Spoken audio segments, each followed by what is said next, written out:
看看你有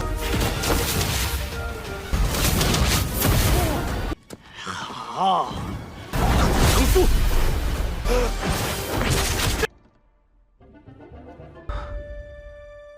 石雕比其他蕴含着生命。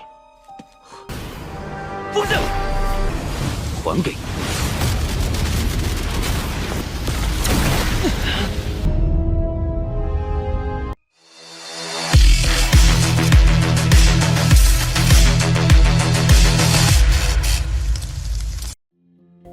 Halo semuanya, selamat datang di Ruang Sinema. Bagaimana kabar kalian semua? Semoga selalu sehat dan baik-baik saja. Sesuai jadwal, jadi pada hari ini kita akan kembali melanjutkan series Donghua Calling Dragon episode kelima. Di bagian sebelumnya, Lin Li bergabung dan Akademi Ernest dan fokus total pada latihan, bahkan melewatkan turnamen antara angkatannya. Di bawah bimbingan Pak Tua Coward, ia mempelajari dasar-dasar level 3 sihir. Meskipun ambisinya sendiri sempat menjadi hambatan. Setelah itu, di turnamen, Renaud bertarung hingga final melawan Ran si rambut merah.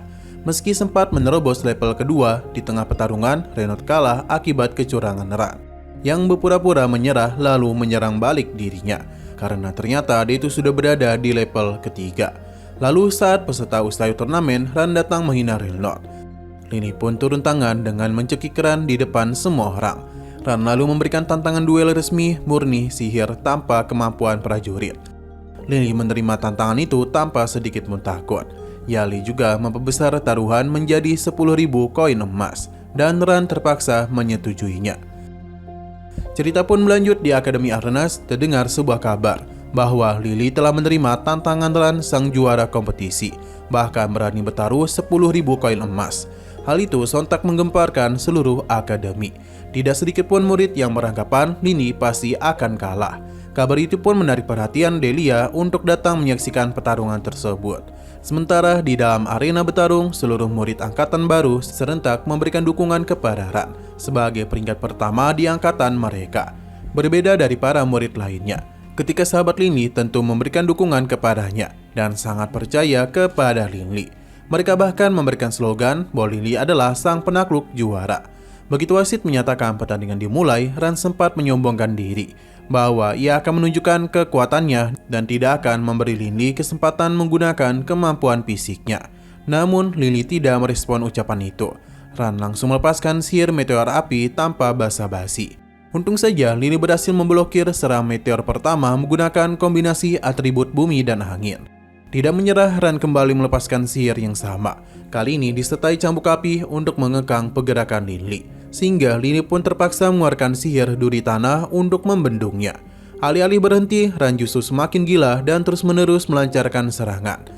Melihat situasi itu, Lin Li segera menampilkan sebuah teknik ahli sihir level 3, yakni 7 bilah angin untuk memblokir serangan itu sekaligus mengalihkan perhatian Ran. Kemudian dan cepat ia menggunakan teknik teleportasi untuk menjatuhkan Ran dari atas, hingga membuat Ran pun terhempas. Setelah itu, tepat ketika Lin Li meminta Ran untuk menyerah, Ran kembali mencoba cara licik, yakni berpura-pura menyerah sambil diam-diam menyiapkan serangan sihir untuk bisa menyerang Lin Li dari arah belakang. Akan tetapi, Lin Li sudah menyadari hal itu, sehingga serangan itu diblokir dengan mudah dengan sihir tembok tanahnya.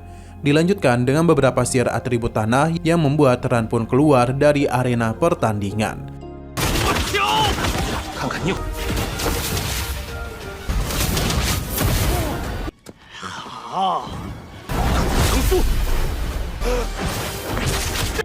Kemenangan Lin Li dalam pertarungan singkat itu sontak menggemparkan seluruh arena. Bahkan Delia sampai mengakui bahwasanya Lin Li ternyata jauh lebih kuat dari yang pernah dia bayangkan. Di waktu yang sama, ketiga sahabat Lin Li pun merasa sangat senang, menyatakan bahwa latihan keras Lin Li selama ini tidaklah sia-sia. Selain itu, mereka juga langsung menagih Ran untuk segera membayar 10.000 koin emas sesuai perjanjian. Tak terima akan kekalahan Ran, salah satu anak buahnya pun hanya bisa berkata bahwa Lin Li jangan berpuas diri dulu, karena dia masih belum bisa disandingkan dengan jenius nomor 1 akademi, yang dikenal dengan nama Dixie. Singkat waktu, terlihat sebuah pasukan pengawal dengan tunggangan binatang buas berjalan menuju pusat kota Fenley, membuat seluruh warga di sekitar tampak ketakutan. Usut punya usut, ternyata rombongan pasukan tersebut adalah rombongan milik Yale, yang sedang mengawal dirinya bersama sahabat-sahabatnya untuk merayakan kemenangan Lin Li. Di tengah perjalanan, Yale menyerahkan kartu magic kristal berisi 10.000 koin emas kepada Lin Li, sesuai nominal taruhan sebelumnya. Lin Li yang merasa senang langsung berniat mentraktir ketiga sahabatnya untuk makan enak-enak. Mendengar tawaran itu, Yale pun menolaknya karena dia sudah berjanji untuk menjadi tulang punggung bagi sahabat-sahabatnya. Di saat mereka sedang berbicara, salah satu bawahannya pun melaporkan bahwa rombongan telah tiba di pusat kota. Yale pun meminta pendapat mereka tempat apa yang ingin mereka kunjungi di kota Vanley. George kemudian mengusulkan untuk mengunjungi Galeri Seni Prox, sebuah galeri yang dinamai sesuai dengan seorang seniman besar bernama Master Prox yang ada di bagian barat kota Vanley. Menurut rumor yang beredar, dulu terdapat sebuah karya Master Prox yang dilelang dengan harga jutaan koin emas. Karya itu bernama Harapan. George menambahkan bahwa seni patung memang bernilai sangat tinggi sejak zaman kuno hingga sekarang. Dari seluruh sejarah hanya ada sekitar 10 patung yang mencapai harga jutaan koin emas, dan 3 posisi teratas diantaranya ditempati oleh karya Master Prox. Sehingga bisa dibilang bahwa Prox adalah pematung terbaik sepanjang masa. Mendengar hal itu, Yale langsung memerintahkan anak buahnya untuk menuju galeri tersebut. 排名前10的雕塑，100万金币，好像叫……哎呀，怕了你们了，卡瑟叔叔，就没进城了，让我感受下。 Tibanya di dalam galeri, ketika melihat patung Master Prox di aula utama, Pak Tua Korot ternyata mengenal Master Prox dari masa 5.000 tahun yang lalu. Korot memberitahu kalau dirinya memiliki sedikit takdir dengan Master Prox. Namun, sebelum sempat menjelaskan lebih lanjut kepada Lin Li, para sahabatnya sudah lebih dahulu memanggilnya untuk melihat koleksi patung lain di galeri tersebut. Di sepanjang perjalanan menyusuri galeri Prox, Yale menjelaskan bahwa sekarang mereka masih berada di aula pameran biasa. Patung-patung di tempat ini diukir oleh para pematung amatir. Biasanya patung-patung itu dikirim selama 2 minggu dan siapapun dapat menawarkan harga. Meskipun hasilnya bagus, harga tertingginya hanya puluhan koin emas. Selanjutnya, Yale membawa rombongannya ke aula pameran para master, di mana patung yang bisa dipajang di sana sudah menjadi bukti bahwa kemampuan pematung mereka telah diakui secara resmi. Setibanya di aula pameran master, ketiganya terkejut melihat hanya sedikit patung yang dipajang. Oleh karena aula pameran para master terlihat sunyi, Yale pun menjelaskan bahwa para master memang jarang mengeluarkan karya baru. Pasalnya, sebuah karya yang layak diwariskan secara turun-temurun membutuhkan kemampuan dan bakat yang luar biasa untuk menciptakannya. Pada saat itu, Lin Li benar-benar dibuat kagum oleh patung yang dia lihat, sebab dia mampu merasakan bahwa patung-patung di aula itu seolah-olah hidup dan memiliki jiwa tersendiri di dalamnya. 石雕比其他蕴含着生命。 Singkat cerita, begitu keluar dari galeri, Lin Li dikejutkan oleh kehadiran Paman Hilman. Lantas ia pun memutuskan untuk berpisah sejenak dari ketiga sahabatnya.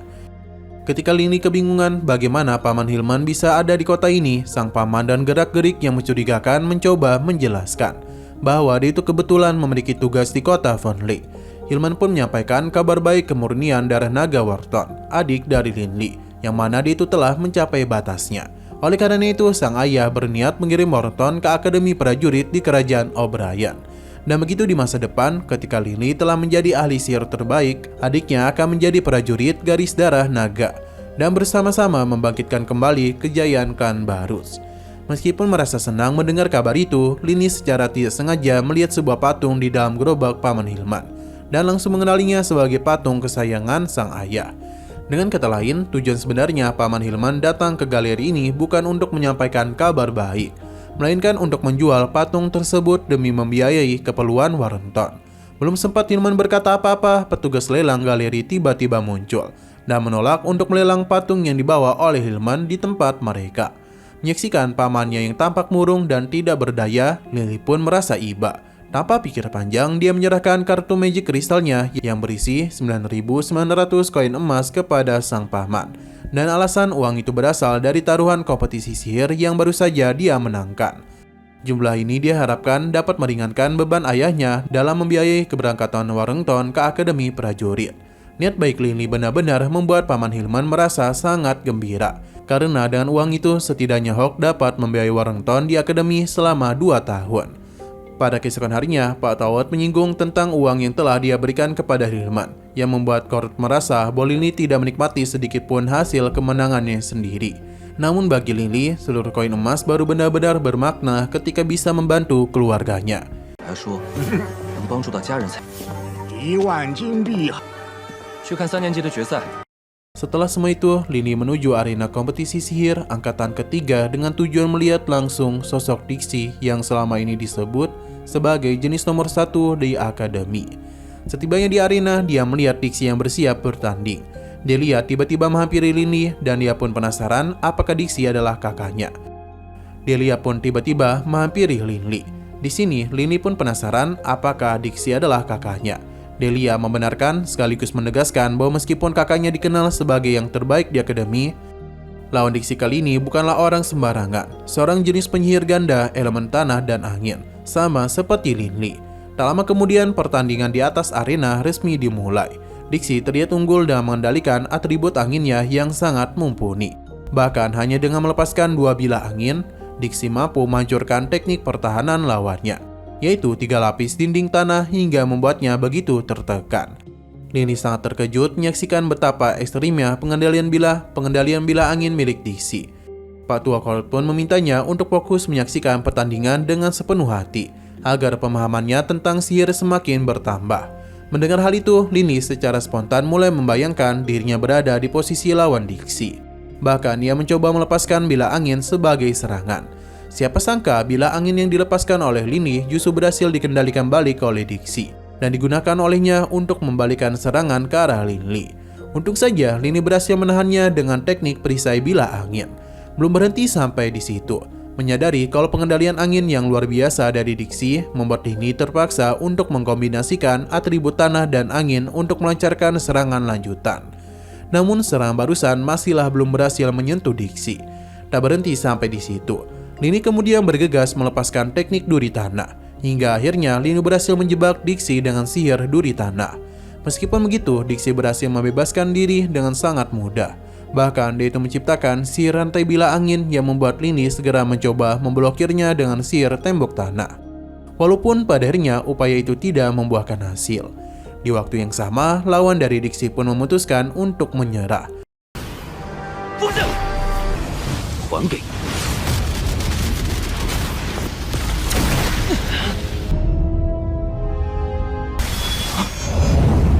Pak Tua Colt menjelaskan bahwa Dixie sudah berada di level 4. Pasalnya, sihir rantai angin hanya bisa digunakan oleh penyihir yang telah mencapai level tersebut.